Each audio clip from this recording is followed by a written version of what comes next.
BNP আর India বোঝাপড়া হয়ে গেছে। কি হয়েছে সেই বোঝাপড়ায়? সেটা হইতেছে যতদিন আপা চট কইরা ঢুকে না যায় ততদিন পর্যন্ত বিএনপি ভারপ্রাপ্ত আওয়ামী লীগ হিসেবে কাজ করবি। ভারপ্রাপ্ত আওয়ামী লীগ, আমি কই বৃহত্তর আওয়ামী লীগের বিএনপি শাখা। সেই জন্যে ইন্ডিয়ান মিডিয়া উইটা পড়ে লাগিয়েছে বিএনপিকে ক্ষমতায় নিয়ে আসতে।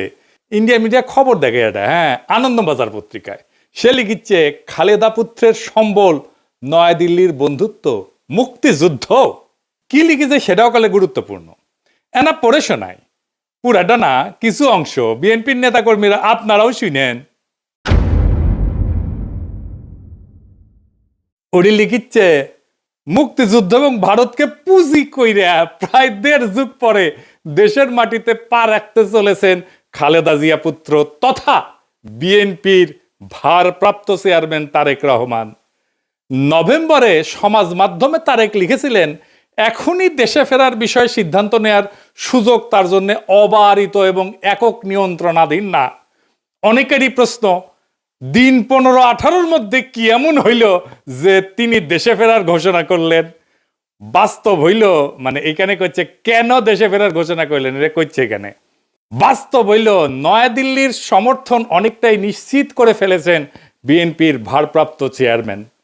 বিদেশ মন্ত্রক সূত্রের খবর, বিদেশ মন্ত্রক মানে পররাষ্ট্র মন্ত্রণালয়, মানে ইন্ডিয়ার পররাষ্ট্র মন্ত্রণালয়, এটা কইছে বিএনপি ক্ষমতায় আসলে ভারত বাংলাদেশের মধ্যে যে চুক্তিগুলো আছে তাতে কোনো প্রভাব পড়বে না এবং বাংলাদেশের মাটিকে কোনো ভারত বিরোধী কাজে ব্যবহার করতে দেওয়া হবে না, এই মর্মে প্রতিশ্রুতি পাওয়া গিয়েছে তারেকের কাছ থেকে।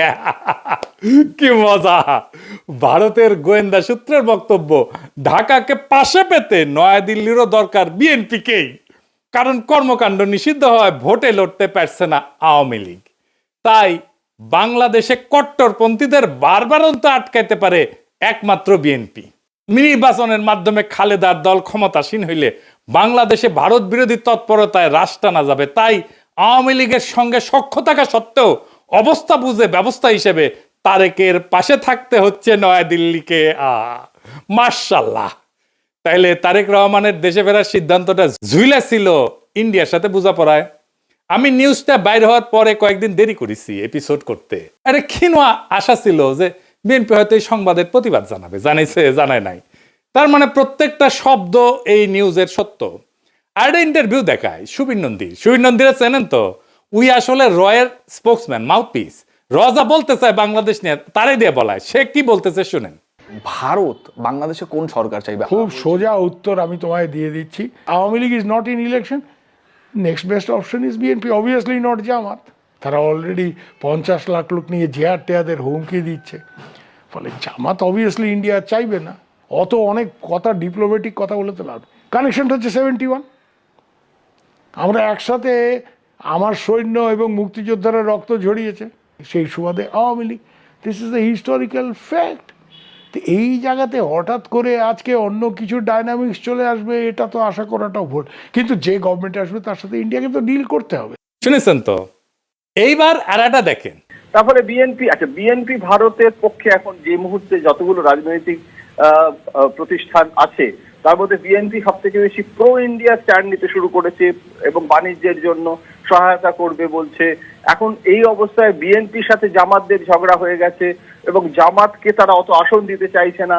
ভারত জামাতকে এই মুহূর্তে চায় না যে জামাত ক্ষমতায় আসুক, বরং বিএনপি ক্ষমতায় এলে ভারতের নিয়ন্ত্রণ করতে সুবিধা হয়। দেখেছেন, কইতেছে বিএনপি সবচেয়ে প্রো ইন্ডিয়া স্ট্যান্ড নিতে শুরু করছে। ইন্ডিয়ান রে কয় কি খুশি।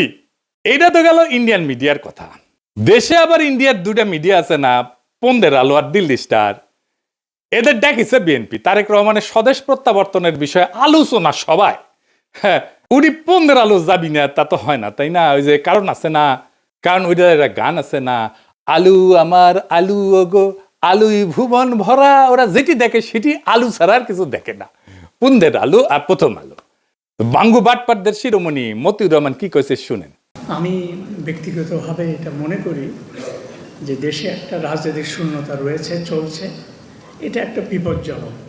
আমি সবসময় ভাবতাম বা এখনও মনে করি যে বিএনপির ভারপ্রাপ্ত চেয়ারম্যানের আরেকটু আগে, বেশ একটু আগে যদি আসতে পারতেন তাহলে এক্ষেত্রে হয়তো বিএনপি এবং দেশের মধ্যে একটা ভালো সুবিধাজনক অবস্থা তৈরি হতে পারত। এই মতিউর রহমান এখন তারেক রহমানের পায়ে পড়ে, বিএনপির পায়ে পড়ে। সেই লিখেছিল তারেকের দুর্নীতির বিচার হতে হবে। সেইখানে তারেক রহমানের নিজের স্বাক্ষরিত একটা হলফনামা থেকে উল্লেখ করে কইছিল এই মতিউর রহমান যে তারেক রহমান দুর্নীতি করেছে সেটা সে নিজেই স্বীকার করেছে, এ বাটপাড়ি কইছিল। আবার ওই মামলা থেকে তারেক রহমান খালাস পেলে আবার প্রথম আলোয় লিখেছিল নৈতিকভাবে তারেকও দণ্ডিত। খালাস পেলে কি হয়েছে, তুই নৈতিকভাবে দণ্ডিত, বুঝছাও। আর এখন কয় তারেক রহমান আগে দেশে ফিরলে ভালো হইতো। তো মতি ভাই, আপনি দুর্নীতির বিচার করবেন না? হ্যাঁ, তারেকের নাকি স্যাপ ফেলে স্যাটে নিছেন? ওই নিজেই তার আলপিনে প্রচ্ছদ প্রতিবেদন করেছিল তেলে ডুবে যাচ্ছেন তারেক রহমান। ওই তেল এখন তারেক রহমান কিছু দিচ্ছে, রেখে দিছিল নিজের জন্য। তো প্রথম আলো যে বিএনপি কি পরিমাণে ভালোবাসে, ভালোবাসা যে কত সেটা একটু দেখি। হ্যাঁ, আসেন। লিখিচ্ছে বগুড়ায় তারেককে ঘিরে আছে খুন সন্ত্রাসে জড়িত নেতাকর্মীরা। মতিউর রহমান এখন শিওর, এখন আর খুন সন্ত্রাসে জড়িত নেতাকর্মীরা তারেক রহমানকে ঘিরে থাকবে না। গ্রেনেড হামলা মামলা নিয়ে করছে তাজউদ্দিনকে পাকিস্তানে পাঠায় ডিজিএফআই। জানতেন খালেদার সম্মতিতে বসুন্ধরার কাছে 100 কোটি টাকা চাইছিলেন তারেক। জিজ্ঞাসাবাদে বাবর তো মতি ভাই কয় টাকা দিছে আপনাক? সাব্বির খুনের ঘটনা চাপা দিতে আপোস রফা। তারেকের স্বেচ্ছাচারিতার অনেক নজির বগুড়ায়, ওগুলো কি উঠে গেছে? আচ্ছা, তারেক কি হিসাবে বগুড়ায় এত উদ্বোধন স্থাপন করছেন? আরো লাগবে, ওর পায়ে পড়তেও সময় লাগে না, ধাক্কা দিয়ে ফেলাই দিতেও সময় লাগে না। মূল উদ্দেশ্য হচ্ছে টিকে থাকা, যেন তেন প্রকারের টিকে থাকা। তো এইগুলো কি জার্নালিজম, বস্তুনিষ্ঠ সাংবাদিকতা? এই নিউজগুলো যদি সত্য হয় তাহলে মতিউর রহমানের কি তারেক রহমানের প্রত্যাবর্তনে মিটিং এ যায় তারেক রহমানকে দেশে কেন আসলো না সেই নিয়ে কান্নাকাটি করা যায়? নৈতিকভাবে এটা জায়েজ, এথিক্যালি উচিত এইটা? হাদি গুলি খাওয়ার পরে শিরোনাম করেছিল তফসিলের পরের দিন প্রার্থী গুলিবিদ্ধ। হাদির নামটা পর্যন্ত লেখে নাই। এতই ঘৃণা একজন মাদ্রাসা পড়ুয়া তরুণ প্রতিশ্রুতিশীল রাজনৈতিক নেতার প্রতি। এই যে প্রথম আলোর মজলুম ঘৃণা আর তেলা মাথায় তেল দেওয়া, এটা কি বার্তা দেয়? বার্তা দেয় এটাই যে আপনি শক্তের ভক্ত, নরমের জম। তাইলে তো আপনার সাথে গায়ের জোর দেখাবেই মানুষ, গায়ের জোরেই কথা কবে মানুষ। আরেক মাল আছে মাহফুজানন্দ প্রভুপাদ, সে কয় 53 বছরে নাকি সংবাদ মাধ্যমে আগুন দেওয়া হয়নি, ওই চান্দের দেশে আসিল। বাংলাদেশের 53 বছর বয়সে কোনো মিডিয়ার অফিস আগুন জ্বালানো হয় নাই। হ্যাঁ, 2013 সালের 12 ফেব্রুয়ারি দৈনিক নয়া দিগন্তের আরামবাগের কার্যালয় হামলা করে আগুন ধরায় দেওয়া হয়েছিল। তুই তো দমে দমে মিশা কথা কয়। ওই আগুনে পোড়ার পরে পত্রিকা বাইট করিছে, লিখিছে আনবাউড, মানে হইতেছে মাথা নত করে না। বাহ, প্রচুর সাহস। আসেন তার একটা ক্লিপ দেখি বেনজিরকে নিয়ে। বেনজিরের ভয়ে নাকি ওই কাঁপিচ্ছিল, শুনেন। আমরা কিন্তু এই যে আইজিপি বেনজিরের যে তার যে কুকর্ম আমরা কিন্তু মিডিয়াতে জানতাম, কিন্তু রিপোর্ট করতে সাহস পাইনি। আপনি হয়তো কিছু করতেন না, সরকার হয়তো কিছু করতো না, বাট ওই ধরনের একটা পাওয়ারফুল আইজিপি সে তো একটা সাংবাদিকরা কি না করতে পারত। শুনিছেন কত বড় সাহস?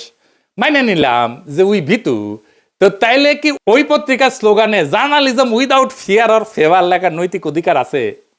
মানে মাহফুজা নাম, আপনার লজ্জা নাই? আপনি তরুণদের কি শিখাইতেছেন? আপনার লজ্জা লাগে না এত ভণ্ডামি করতে? ভণ্ডামির তো মাত্রা আছে। আবার ক্রিটিক্যাল জার্নালিজম করার কথা কয়। ক্রিটিক্যাল জার্নালিজম বুঝে ডিজিএফ এর সাথে আন্ডারস্ট্যান্ডিং করে জার্নালিজম করেছে। এই যে তাসলিম কলিলি কয়ে দিছে, ডিজিএফ এর দেওয়া নিউজ ভেরিফাই না করে ছাপাইছে, আবার পরে স্বীকারও করেছে এটা তো ভুল ছিল।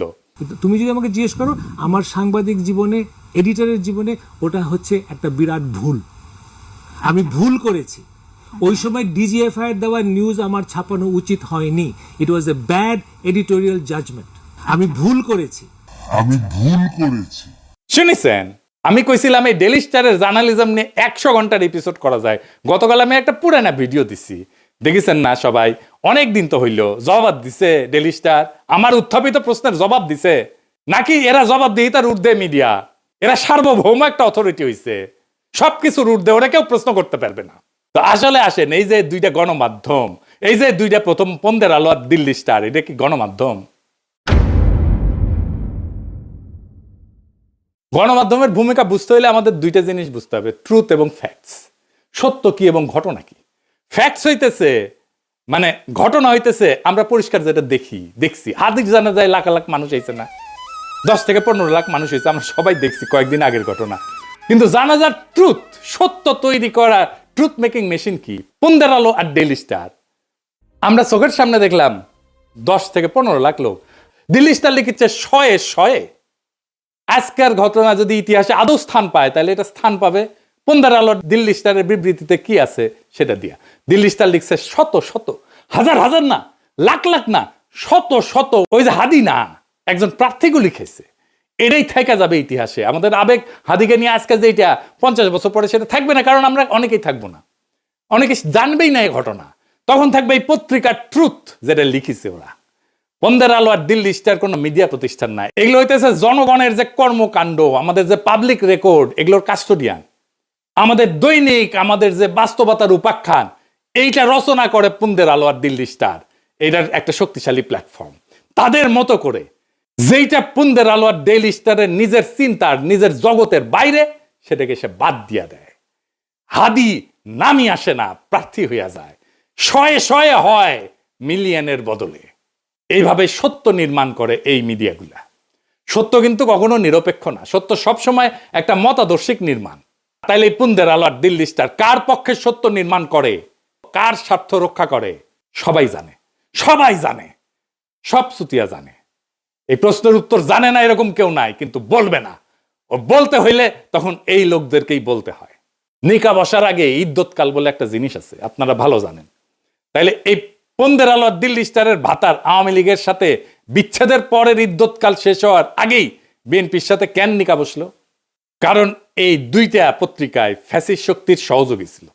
এদের বিচার হওয়া উচিত ছিল, গণ আদালতে বিচার হওয়া উচিত ছিল। কিন্তু এদের সম্পদ, এদের কন্ট্রোল, এটা গোপনে বিএনপির কাছে সম্পত্তি হস্তান্তর হবে। বিএনপি সব জায়গায়, সব মিডিয়াতে নিজেদের লোক বসাইছে। কালের কণ্ঠে কে সম্পাদক, বাংলাদেশ প্রতিদিনে কে সম্পাদক, 8 টিভিতে কে শেয়ার নিছে, 71 টিভিতে মালিকানা নিছে কে, সব বিএনপি। নাম কইলাম না আজকের। তারা ভাবিছে নিরাপত্তা দিবি বিএনপি।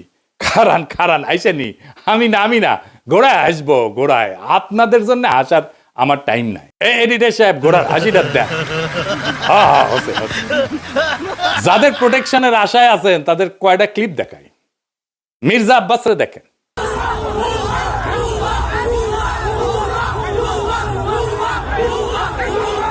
দেখেছেন ভুয়া স্লোগান তারে দেখা। এবার দেখেন হাদির জানাজায় সালাউদ্দিন সাহেব গেছে, তারে কি বলে পাবলিকে।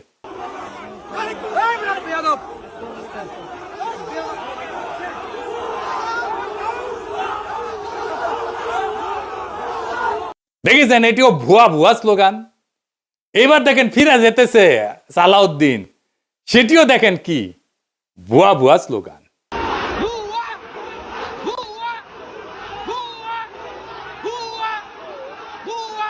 মির্জা ফখরুল চালাক মানুষ, জানাজার আগে কইছে আমি অসুস্থ, আমি যাবো না। সত্যি অসুস্থ কিনা আল্লাহ জানেন। বিএনপি শীর্ষ নেতাদের প্রতি জনগণের অনাস্থা আর অশ্রদ্ধা কোন জায়গায় গেছে দেখেন। এরা ইলেকশনে জিতবে কি মনে হয় আপনাদের?